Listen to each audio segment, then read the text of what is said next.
Oh, let me tell you something. Busting makes me feel good.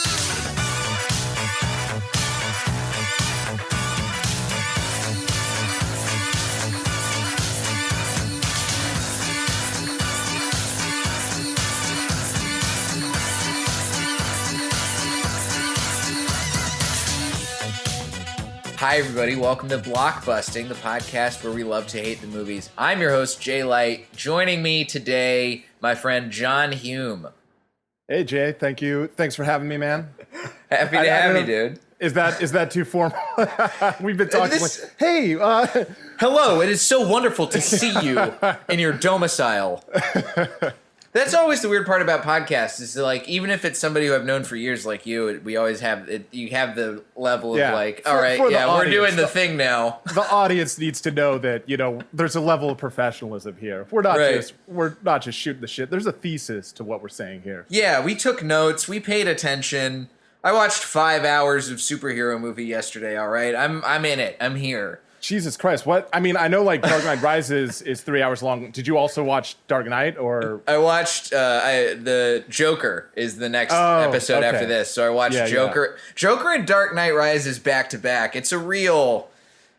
Yeah, that's man. It's a lot. That's a yo-yo. That's back and forth. Yeah.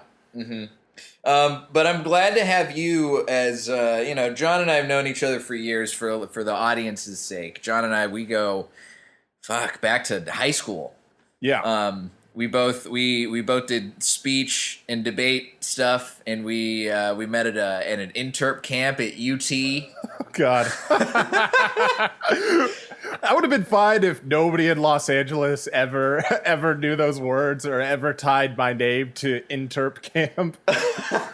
But I'm lucky you called it interp and not like speech and debate, because I don't think anybody knows what the fuck interp is. But yeah, no, that I've blocked out most of high school. It's all just one dark blur of sexual frustration and secondhand embarrassment.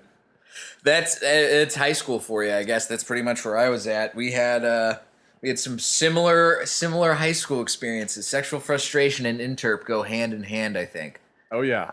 It's insane. They like put us up in these hotels. A bunch of high school kids like staying in a hotel for a weekend. It's madness. But the funny thing was, I was such a dork. I never misbehaved. I never did drugs. I never hooked up with the other my teammates. Like I mean, if I could do it all over again, like the things I would tell myself. Oh yeah, just go back in time and tell yourself, "Hey, you got this. We can tell these. We can learn so much."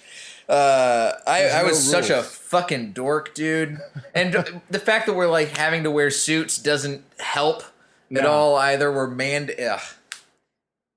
But we're here now. We have our power stashes. We survived. We both work in television comedy things now. I think we ought to be proud and go back and give our 15 and 16-year-old selves a little shoulder rub and a little pat on the back. It's gonna be okay. It's all gonna be okay. Yeah. Man. Well, I'm excited. I will be frank. I wasn't excited to watch this movie again. Yeah. Dark Knight Rises, just because it's such a fucking drag. But you brought up when I asked you to do the episode, you wanted to talk about a Christopher Nolan movie. I've had a handful of them on here. Why Christopher Nolan in particular? Are you just not a big fan of his? No, I'm not. It's interesting. He's like one of the most, I mean, if not the most like technically skilled director, the best in the medium of, I don't know, like visual storytelling. Like his action sequences are incredible. But like over and over again, he like makes these like massive blockbuster movies, and he's the only one who can do this, right? He's the only one who can get $250 million from a studio to make like an original blockbuster movie, and they just make no sense. Like they just, I liken Nolan movies to like impressionist paintings, where it's like if you like step back and you like see the whole thing, it's like, okay, yeah, this is a clear picture. But if you like look too closely at like any single moment in one of these movies, it's just a jumbled blur. Like I watched, the reason I brought up Nolan is because I had recently watched Inception, and every single line of dialogue in Inception is exposition. Like every single line is them like telling each other and like really telling the audience what exactly is happening. Yeah, because it's the dream logic. So how else is it going to make sense otherwise, unless you hold the audience's hand every step of the way? Exactly. And I mean, it's so insanely complicated that it needs that. Like that was ultimately like the right choice for the movie, but it really. And I mean, I can't lie. It's like a very enjoyable experience. Like it's like a fun action ride. Like I can't hate on it too much. This movie is much the same way. Except there's like a little sprinkling of like 90% of the lines are exposition, and then thrown in is like these like little exchanges that like once again really don't make sense. They don't sound like anything a human would ever actually say to each other, but they're cool. Like they're powerful. They're cool. Stuff like you merely adopted the dark, and I was born in it. Yeah, it's all stuff. The thing I have with Christopher Nolan, and I feel much the same way as you, where I still like Christopher Nolan movies. Like it's such a fun watch, but you can't deny the fact that Christopher Nolan is a director who's making movies so that dumb people feel smart while they're watching them. Yes. Yeah, absolutely. It's all there to just make people who are fucking idiots think that they have, because they're like, oh, I understand what this whole complex movie about dreams is, or I understand what this movie about space and time travel is. It doesn't make you smart. It just means that you can pay attention. He's the Dan Brown of cinema. Yes, exactly. I think, but at the end of the day, there was sort of a phase of Nolan, I think, where like up until The Dark Knight, his movies were, everybody was loving them, and Dark Knight, I think, really was like the watershed moment for Chris Nolan. But then after that, he started drinking too much of his own Kool-Aid. Yeah, the George Lucas effect. Mm-hmm. And Inception got all these accolades because they're like, oh, this is a crazy blockbuster, and people are flipping around inside of a hotel. And he started getting really big idea heavy with his scripts. And I've talked about Inception and I've talked about Interstellar on this podcast, which I think are the two sort of the Inception's the very beginning of this phase, and then Interstellar's like the extreme end of the phase, where it's just too heady. It doesn't make almost any sense. And it's a slog to watch. And Dark Knight Rises, I found, especially in the rewatch yesterday, that it kind of meets a little bit in the middle, where like you can see that, at least for me, you can see that Nolan's clearly trying to go for something, and he's swinging for the fences with an IP that he's kind of got carte blanche to do based on the way that people responded to Batman Begins and Dark Knight. But it just doesn't. It's too much. It's too much movie. It doesn't come together. There's so much going on in this plot. I will say like Dark Knight, I don't think wasn't just like a watershed moment for Nolan. I like this might be a hyperbolic claim, but like I would say The Dark Knight is the most important movie of the 21st century. I can see that. As far as like industry, like the industry and like everything that came after, like everything that came after was like to some degree like trying to be it. I mean, without like The Dark Knight, because like even Batman Begins was supposed to be like the gritty reboot of the superhero movie. It's like, oh, superhero movies can be serious, but it's still like corny as hell. Mm-hmm. So like it really was like Dark Knight was like superhero movies are a serious genre, and then like obviously Marvel took that idea and run with it, and like the tone isn't the same. Like it's very like light and bubblegum, but it does take itself incredibly seriously. Like it's still, and like, hey, I'm a fucking sap. I'm a rube. I teared up when Tony Stark died. Right, of course. They pulled the puppeteers pulled the heartstrings very well. They know what they're doing. Exactly. Those algorithmically generated stories really hit home. But no, okay. So because like The Dark Knight was so big, I would like go so far as to say that like Dark Knight Rises is the most disappointing movie of all time. Like I can't imagine like a movie where expectations were higher and that fell so short of the mark. Yeah, I could see that, man. It's one of those. I rewatched it, and this is the first time I've rewatched it at all. I saw it in theaters. I saw the IMAX version, and got sucked away. And I remember defending this movie a lot to friends of mine who were huge Dark Knight fans and big Inception fans. They're like, "This movie's fucking garbage." And I was like, "No, you guys are misunderstanding. It's this whole thing." You got to get on board with Nolan's vision, man. Right. He's trying to speak to like what we are as people, man. He's trying to just hit us. Yeah. But it really is. Especially for somebody who's such a technically skilled director, there's not only a whole mess of story problems, but there's a lot of technical problems to this movie too that are super basic. Yeah. Like for a movie, I think the first maybe 2 or 3 minutes of the movie when you hear Bane's voice for the first time, and it's completely off mix-wise from everything else that's happened already. And I think at the theater, I was like, oh, that's kind of weird. And then watching it again, I was like, how the fuck did Christopher Nolan not hire a better sound mixer or sound editor to like achieve some level of believability that's actually coming out? Yeah, clearly the dude has issues with sound mix, because Interstellar, I don't know if you remember seeing Interstellar in theaters, but that movie was fucking loud. Like that movie literally like hurt my ears. It was so loud. And like like a buddy of mine like told me that going in, it's like that movie is really fucking loud. And I was like, oh, like what? That's not a valid criticism of a movie. And then I go in and it's fucking painful. But yeah, I'm glad you brought up the plane scene, because I don't know if you remember this, or if like a lot of people remember this, but they released the plane scene like as a teaser for the movie. So that came out like 2 months ahead of the movie, or maybe a month ahead of the movie. And are you familiar with the meme Bane posting? No, Bane posting. I didn't know. Is this a layer of shit posting? Yes, absolutely. Okay. I mean, this is like 4chan, and this is like 2011 4chan. Like back when it was just like autistic people like trying to tell each other where to find child pornography on the dark web. Trying to convince people to buy Bitcoin, all that kind of stuff. Exactly. But yeah, Bane posting was basically just like you just talk like Bane.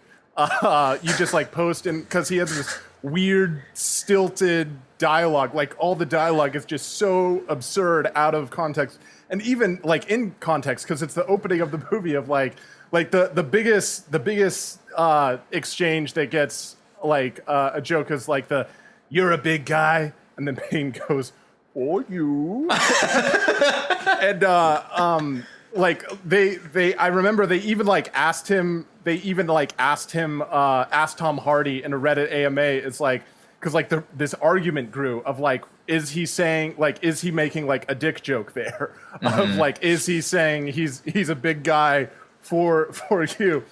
And Tom Hardy says like, Tom Hardy was like, that's not what the line of dialogue originally was, but that's how I intoned it. But no, because of this meme, all these lines in the scene are like so clear in my head. I would go so far as to say that this meme had a far more lasting cultural impact than the movie itself. It came and went like a final season of Game of Thrones. Nobody still thinks about this movie. I would say there's more like Bane posters on the internet than there are like people who are trying to seriously engage with what this movie was saying. Right. It's not great when the lasting legacy of your movie is how ridiculous somebody's voice was, who's supposed to be your big bad villain guy. You shouldn't have a villain who like looks like just a fucking jacked potbelly man who's heaving kegs and doing strongman competitions on ESPN2, who also sounds like a cartoon parrot. It is funny though. Like so all those like lines exist in my head. Like they're so clear, and the line readings that exist in my head are so much better than Tom Hardy's like actual line readings. It's like the choices he made are just insane. And like I mean, Tom Hardy's like a great actor. He's like top tier. But I mean, he was like he was given a lot of rope, and yeah, he swung for it, and he did not always connect. Yeah, let's go ahead. Speaking of, we have this plane scene ready to go. Let's go ahead and watch that, and then in terms of how disappointing the movie was, let's watch the trailer after that, because I think it's just, you can really see how unfortunate it is to watch the trailer and see what it's supposed to be, and then ultimately find out, oh, okay, this is what we wound up stuck with. This is the real downside of like, oh, okay, fuck, we were sold a bill of goods with what this movie actually could have been. Classically very loud right off the bat. Okay, we can talk over this. Yeah. Okay, because like, so this misses like the first line, Dr. Pavel at CIA, which in itself like became another dumb meme in posting. Because what the fuck is that line? But as I was talking, like one of the many things that aged poorly is that like a CIA private plane throwing people off a CIA private plane, in a post-Epstein world has a very different ring to it. Yeah. It doesn't land quite as well. Also, this movie, a completely different thing that doesn't hold up as much. This movie is one of the most pro-cop movies I have ever seen in my entire life. Oh, here we go. Here's Bane. And like, yeah, in a scene, or in a not only a scene, but a movie full of like logical inconsistencies, he like opens by pointing out a logical inconsistency. Mm-hmm. No one cared who I was till I put on the mask. Oh God! Another great line that's like become a meme with like way more painful. I mean, makes zero sense in context, but like way more cultural impact than anything else that follows. It will be extremely painful for you. Oh. Getting caught being part of your plan, too. It's like this is like a massive tangent, but like every single movie between like 2010 and 2015, the supervillain like getting caught was part of the plan. Like Loki and the Avengers, the James Bond, like Javier Bardem in that. I mean, that is an excellent James Bond movie, but it's just like this weird. Like villains love getting into prison and fucking shit up. Well, that's the other thing too. It's like I didn't even think about this until you brought it up, but Skyfall wouldn't exist without The Dark Knight and The Dark Knight Rises. No survivors. The concept of the gritty. Yeah. Nobody gives a shit about James Bond's origin story until we have the Nolan versus Batmans. Exactly. Here's another bit that I love.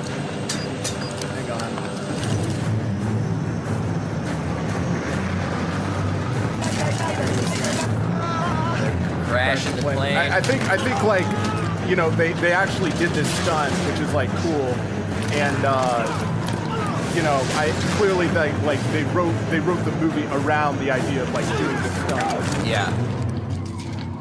Which is, I mean, from a filmmaking standpoint, it's great that they're allowing Christopher Nolan to have his wacky ideas of doing live stunts like this. Because they're not letting anybody do anything like this. So that was what I wanted to point out, is like the tail of the plane like flies off. And then, I mean, they're still in the plane for like 5 more minutes of screen time, which amounts to like 500 miles as the crow flies. So, like, and then like it gets investigated as like a real plane crash, where like the tail is 500 miles away from the rest of the fuselage. Right. That's what we call in the biz a United 93.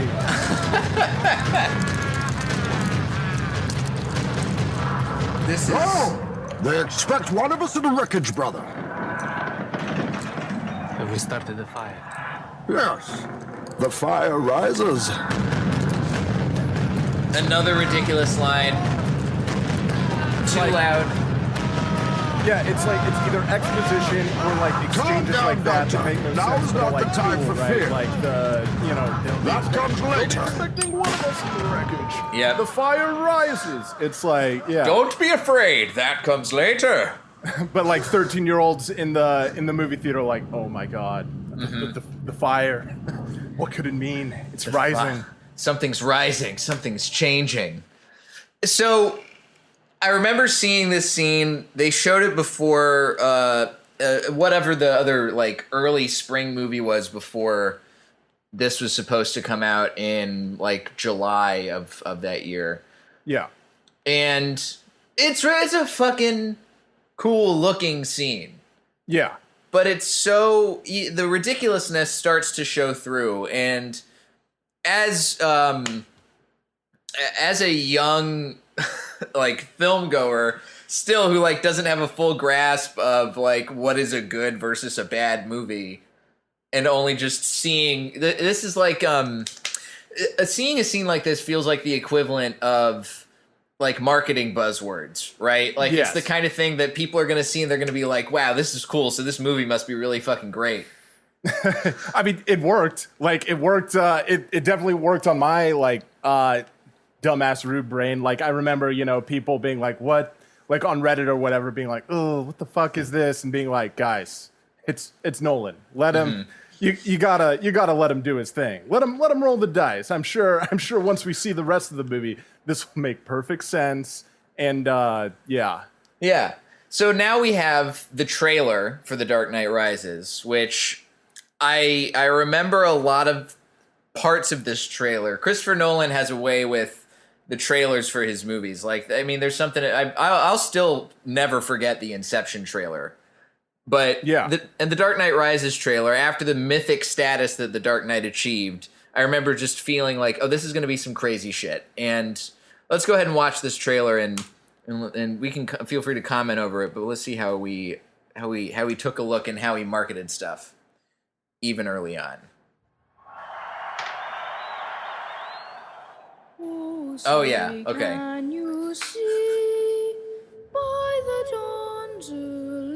You are as precious to me as you were to your own mother and father. I swore to them that I would protect you, and I haven't. Yeah, the relationship between like him and Michael Caine is like modeled after like a rom-com, like boy meets girl, boy loses girl, boy gets girl back. You think this can last? There's a storm coming, Mr. White. I will say, having watched it last night, Anne Hathaway is the best part of this movie, and it's like not even close. Yeah, she fucking rules. She gives an amazing performance, and the movie does not deserve her.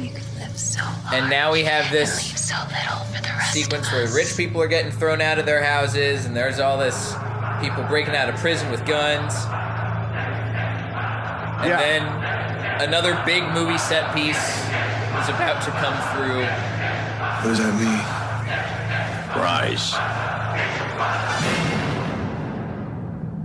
With the blowing up of the football stadium. Fuck yeah. Which is just like, I mean, it's fucking cool. You can't watch that and be like, huh, I don't want to see this movie. Yeah, I do wonder like if that was on Red Zone that morning. It should have been, yeah. They should have been like, oh fuck, Heinz Ward should get extra fantasy points there. Oh fuck, I had Goffes defense. Yeah, this is why you should have picked up Rapid City on your draft kits. And then the classic, the Hans Zimmer sting. I mean, yeah, like Hans rules. Always give props to Hans. I was at the Coachella the year that he played, and not making it over to see Hans is definitely like definitely a massive regret. Not as big as going to Coachella, but still wish I had made it over.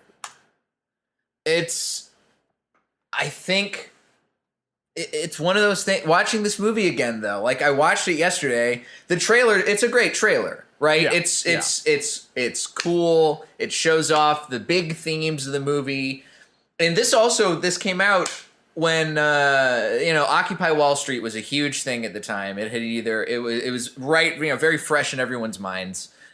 Class warfare themes in the movie. It's like, oh, this is gonna hit. This is gonna hit hard. Yeah, and then you watch the movie and it's just a fucking slog. It's all a mishmash. Like when you watched it for the first time, did you feel this sense of like it's trying to do too much, or is that a more recent thing for you? It's hard to remember how I felt when I first watched it. I mean, yes, the fact that it's like 3 different movies is so obvious. Like there's no way I was like, yeah, that was really solid. Like you definitely could not have cut 45 minutes out of that movie and not missed anything. But yeah, but then yeah, like rewatching it. The other thing that like especially as the love interest of like Anne Hathaway is just like absolutely annihilating every scene she's in, and then Marion Cotillard is just like popping in, and then like I mean obviously she's incredible, but not in this movie. She's not like, in this movie, no.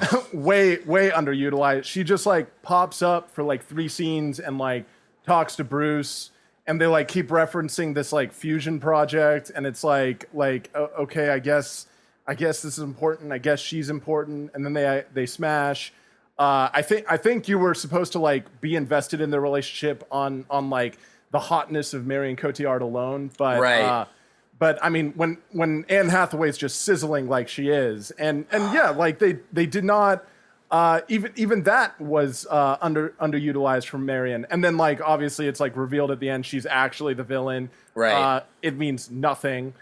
This reveal comes in literally like the last 5 minutes of the movie. You don't even have time to like feel the weight of this revelation right before a nuclear bomb goes off. Yeah, it goes to nuclear war inside of a city that is like locked down and being run by terrorists, and it's so much to cram in there instead of just letting some of the shit breathe. And they have Marion Cotillard and Joseph Gordon-Levitt. Their whole storylines is just we don't need any of it. Yeah, they just pop in to give exposition. Joseph Gordon-Levitt's another. well, like that's the thing. It's like this movie has been like out for so long and like so widely seen and like so widely regarded as bad that like all like pointing out. It's almost like pointing out how dumb the shit is like almost hack at this point. Where like Joseph Gordon-Levitt just like looked into Bruce Wayne's eyes and knew he was Batman. But like at the same time though, I feel like it's like pretty obvious that Bruce Wayne is Batman. Like if that if it was in real life where it's like conspiracy theorists imagine every billionaire is part of like a pedophile cabal, it would be very easy to imagine that like the guy who's destroying, $250,000 worth of defense contractor equipment every time is the only billionaire in the city. Yeah, how can they not figure that out by now? What does Reddit look like in the Gotham City universe? And then Bruce Wayne and Batman both die on the same day, just coincidentally. Huh, that's so weird. Yeah, what a coincidence. Fuck. Oh yeah. No, yeah, it's funny too because like they shot it in Pittsburgh, and so like Bane just like has it in for Gotham, and like in the first movie, Batman Begins, like Ra's al Ghul just like has it in for Gotham. It's like Pittsburgh. It's like a mid-sized American city, right? Like all these secret societies in Asia are trying to destroy Milwaukee. Dude, it's like there's something about the way that Batman Begins, The Dark Knight, and The Dark Knight Rises play out and then and work as a trilogy together, where it just doesn't. It's trying to. I can't even put my fucking words together on this. It's so, there's something about the way that, like, you put it great when you say that The Dark Knight may be the most important movie of the 21st century. I think that it's got such a way of, like, the transcending of genre, the performances, obviously the mythic status of what Heath Ledger did, and then Heath Ledger dying is seemingly a result of this movie being made and his process for acting in it. I was talking to my girlfriend about this yesterday when we watched it too, because I remember one of the big story things, not in Dark Knight Rises, but that happened around it, was there was a shooting in the theater in Aurora, right? Yes. And I floated the idea, I was like, I wonder if that shooting hadn't happened, what the legacy of this movie would be like. Because it feels like that kind of took away from the way that people watch the movie, even though the movie itself has plenty of problems on its own. But she posed this point, which I think is valid, is that if that shooting had happened in The Dark Knight instead of The Dark Knight Rises, we would be looking at The Dark Knight in an even more mythic light. Yeah. It's like this movie that can overcome this tragedy that happens during a screening of it. Yeah, I mean, I would like just like the meme, I would say that, like, I mean, the shooting has, like, given it a bigger place in the cultural memory. Like, yeah, it's like this would just be like, I'm X-Men 3, right? That just kind of like came and went. Right. If it were not for, the residual goodwill garnered by The Dark Knight and like the fact that one of the most horrifying events in American history. And like, even excuse me, even with all, that, like, it feels like an event that level happens like maybe once a year at this point, right? And like, and then something smaller than that happens like once a month. I feel like that one did like resonate. It was maybe one of the earlier ones that was like so big, and like, I don't know. I feel like it probably just like hit close to home, the idea that it could happen in a movie theater for a lot of people. Because I remember there was another one that happened during Trainwreck after that, a few years after that. Yeah. And it just didn't, like, it kind of flew past in people's minds. Yeah. And this kind of stuck. But there's a level of, like, it kind of dominated the conversation around this movie to an extent because I think people didn't necessarily, maybe they didn't feel comfortable criticizing some of the aspects of the movie. Yeah. Maybe some of it was going on was people looked at Nolan and what he did for this movie compared to The Dark Knight, and they just had a hard time boiling it all down. Well, it's so funny too that you mentioned the Joker, which like because of that, like in the run up, I feel like CNN was like begging somebody to shoot up a screen of the Joker. Like they had metal detectors. And well, it's like one of the things that like I was realizing too is like one of the weird ways that it's resonated is that like I know the shooter's name, whereas like so many of these events happen and they come and go. I like there's so many of these events, but I only know probably like 4 or 5 of these guys' names, and it's like the truly horrific ones that like, and like CNN was like look, if you want to go down in a blaze of glory and be remembered forever, AMC Joker screening 4:15. They're not doing. They don't have metal detectors outside. You can get in there, get out just super quick. We check ticket sales. They're already sold out for 5 of their showings, so hopefully nothing happens. Yeah, buy a ticket to Green Book, get in there, prop the exit door open. I drew up schematics for you. Next on Wolf Blitzer. This actually is I don't know if I've told this story on the podcast before, but kind of a sidebar. I don't remember. I'm gonna look up the timeline for this because I don't remember if this movie came out before or after The Dark Knight Rises. So I went when I was in high school. Me and some friends went to go see The Strangers. Oh yeah. Yeah. Okay. So The Strangers is 2008, and Dark Knight Rises is 2008 something. Oh no, Dark Knight Rises. Dark Knight Rises. Yeah, 2012. Yeah. So we went and saw The Strangers, and obviously, you know, movie people in masks, people looking scary, home invasion shit. And we went and saw The Strangers, and the first time you see somebody wearing the mask in the movie, somebody walked into the theater and stood in the very front of the room wearing a pillowcase mask. And just stood there, and we all saw him and were like, "Ha, what the fuck?" And then he just walked out the exit. That's a real chill thing to do. Right. It's so fucking chill, cool guy. Yeah. Oh man. But that's the thing is, like, we were able to watch that and be like, "Oh man, that guy, what a kooky prank." Yeah, how innocent we were. 2000, it's a different time, man. Dark Knight's still on the top of our minds. No, we're not even thinking about Dark Knight Returns and what God could work. The Joker hasn't really taken root in the heart of America. Yeah, we haven't all been America's Joker-fied soul. by then. No. Yeah, we still have the hope.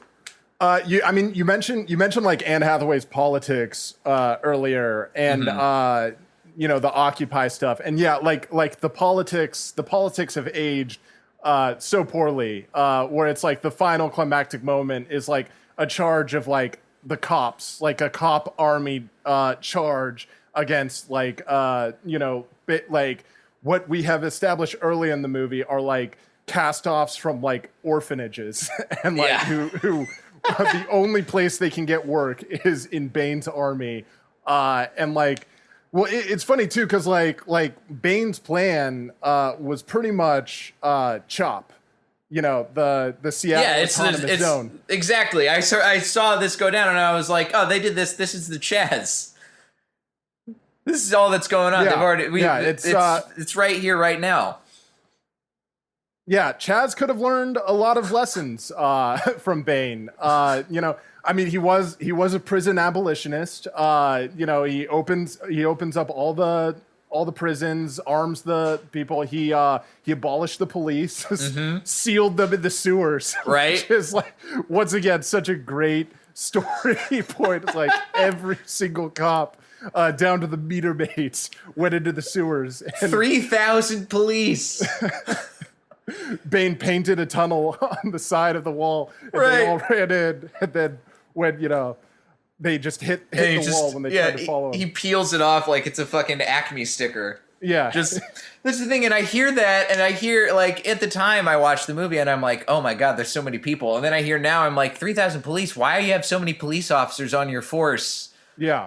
Who all can't figure out how to get out of a fucking tunnel for 5 months? But yeah, crazy. And then like Bane's plan, you know, of like a nuke, like this was like, it's hard to put my like finger on like what exactly bothers me about it, but like both that they like have a trigger that they're threatening to go off, and that like the nuke is just a time bomb anyway. Like it's like I guess they, you know, Nolan was finishing up, and then like Jonathan came out, was like, wait, I just took a screenwriting 101 class. We need a ticking clock. Yes. It's like we already have the stakes of the bomb. It's like it's gotta tick. It's gotta be about to go off. And then like when she actually finally does press the button, it's like 11 minutes before the bomb was about to go off. She's like, well, it's going off in 11 minutes anyway. And it's the longest 11 minutes of any movie. Yeah. I think I've ever seen. It's a 30-minute 11 minutes.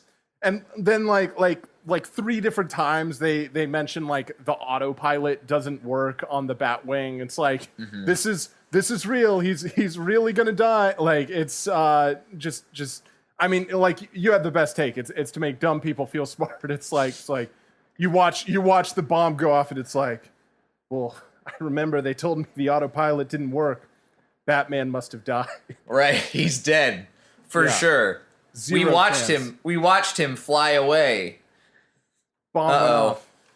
He done. He's gone. It's this thing, man, where I like, you know, I as much as I can recognize what Christopher Nolan does as a filmmaker, I still have this soft spot for what he does. Oh, know? yeah, of course. Because it achieves, like, on an almost primal level, this thing that just makes you, it hits your fucking reptile brain where it's like, oh, this is cool. I like this. Explosions, cool. Big things. Plane blows up in Tenet. That sounds great. I'm cool. I'm on board with that. Yeah, I mean, Tenet's coming out, and I mean, it looks awesome. Obviously, Yeah. it's gonna be like the exact same as all this. We could just like do Command F, find and replace for Tenet. Just re-release this episode, Right, instead of 6 months from now. We do the time travel instead of Inception. Instead of dreams, it's reversing time, and close enough. We get there. One thing in that trailer that like really just like hit me down to my soul, just like crippled my soul, is that like, Nolan has a signature style. Like in dialogue, you're either saying something cool or you're saying exposition so the audience knows what the fuck is going on.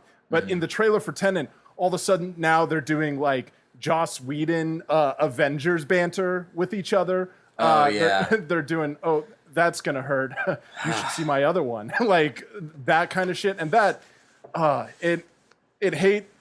it hurt to see even Nolan surrender to like the power of Disney Avengers banter. I know, it's such a shame. It really, it's very telling when somebody's best movie is an almost silent movie with Dunkirk. When you strip away all the dialogue and all the chances they have to fuck up by talking, and it's their best movie, it's like, okay, come on. You should learn, Christopher Nolan, but it's whatever. He doesn't have to learn. Yeah, no, we should be learning from him. That's what they're telling us. But I mean, hey, he got us to watch his almost 3-hour long movie again, even if it is to point out all the flaws buried deep within it. I will say this movie like resonated for me in like a very personal way, like in like the shadow of the meme, like in the shadow of like Bane posting that like for about 4 years the background on my phone was the shot of the tunnel prison or the prison of the hole, like looking up, and it's like I need to rise. We haven't even talked about the prison. Which is like the first prison in the world constructed entirely out of metaphors. Right. Where it's like there's a rope to give you hope, and to actually make it, you have to climb up without the rope. You have to have no fear to climb, to jump. I mean, that's like people, prison abolitionists, like they could learn from this. Like, what if prisoners just taught you a lesson? Just taught you to believe in yourself. Maybe that's what the criminal justice system needs. Yeah, this is what real prison reform looks like. This is not slave labor. Nobody's making anything in there. There's no 13th Amendment bullshit going on in here. They're just sitting there addicted to morphine and beating each other until they figure out how to climb out and escape. Everybody gets into it. Everybody chants and supports them. It's like it's a great team bonding experience. Yeah. There's no like racially segregated gangs. There's no swastika tattoos. Everybody's on the same side. Man, well, if nothing else, we can save this episode in a time capsule. We'll forward it along to Mayor Garcetti and see if they can do anything when they close down LA Men's Correctional. We'll see what happens there. Yeah, fingers crossed. Yeah. John, this has been a wonderful time. Thanks for bringing up some weird memories about The Dark Knight Rises. Thanks for having me, man. Anytime. Where can the listeners find some stuff you do? I know you've got a great web series out there that I was a big fan of. Oh, thank you. Yeah, The Thick Blue Line. If you search on YouTube, it should come up. We also have an Instagram handle. It's just at The Thick Blue Line, all one word. You can find me on Twitter at John B. Hume. But yeah, thanks so much, man. Dude, thank you. You can find me at Diet J on Twitter and Instagram, jlightcomedy.com for comedy type updates. I don't want to say shows because they're, those don't exist and never will exist ever again. But yeah, and if you like the podcast, subscribe on Blockbusting. We're going to start doing some more bonus content and video watches and movie watches there. So join up if you want to be a part of that. And yeah, this has been Blockbusting. Go see something good for a change.